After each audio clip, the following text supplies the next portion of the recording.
Hey guys, we are back at Tip Tuesday, and today I am doing something kind of fun, I think. So as you probably have already figured out, I am expecting a little one pretty soon here. And back in January when I made this dress, I had bought extra fabric. So I decided, since he's pretty darn close to coming, I might as well use some of it to make something matching, right? So I decided to make a little matching hoodie for this little guy. So one thing that we get asked a whole lot is, how do you do zippers? What's a zipper foot look like? All of that. So I figured, what better Tip Tuesday than show you what a zipper foot looks like and how to use one? And why not do it on a little hoodie that I'm making for this guy? Huh? So I've got the Bernina 480 with me right now. And so I figured I would show you using a Bernina, but the foot will look very similar. So on the Bernina, the zipper foot is going to be the foot number 4. And you'll notice that it's a little bit narrower, and it's got 2 grooves on the side here. And that way, on most machines, I can situate it to either sit on the left or the right side of my zipper. Whereas on the Bernina, I can adjust the needle to go to whichever side I want to go to. So, on here, I'm going to go ahead and switch my presser foot.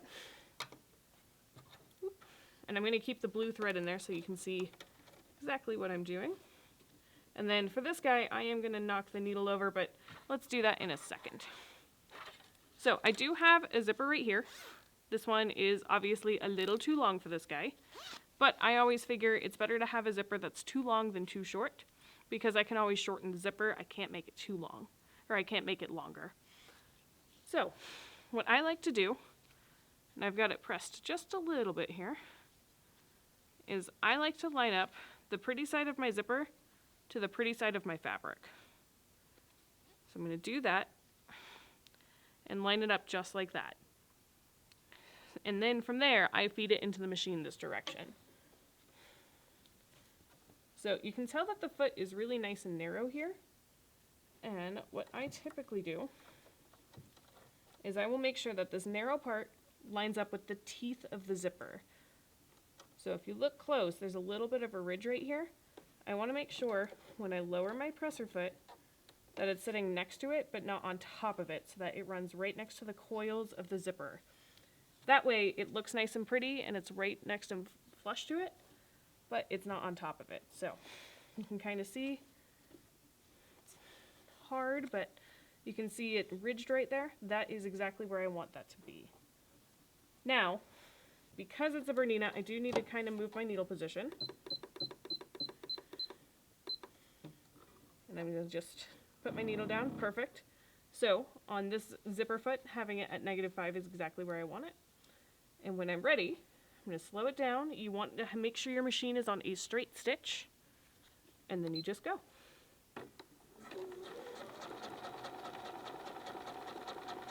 And as you can see, it's really not too scary as long as you can sew in a straight line.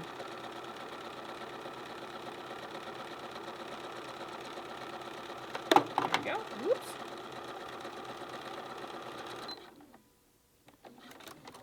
So most of the time your thread probably won't travel on you. I'm not sure why she decided to go down there. Whoop. There we go. Lift it up, and then there you go. If you look, that stitching line is right next to where I wanted it to be. It looks nice and good in the groove here, and then when I flip it open for when it will all be put together for him, you can see it's nice and pretty, and I can do my top stitching from there. So using that zipper foot is really not that scary at all. It's just a matter of lining it up and making sure you've got your needle in the right position. If you have a foot that sits on one side or the other, just make sure that the needle is landing on the side that's closest to the zipper, but you also don't want it to hit on the coils. So just make sure, if this is your coil, your foot is running right next to it. I hope this is a helpful Tip Tuesday for you. As always, if you have a tip that you would love us to cover, please let us know. And if you have done a zipper before that you're really proud of, put a picture in the comments. It's pretty fun. Thank you so much for joining me. We will see you next week for Tip Tuesday.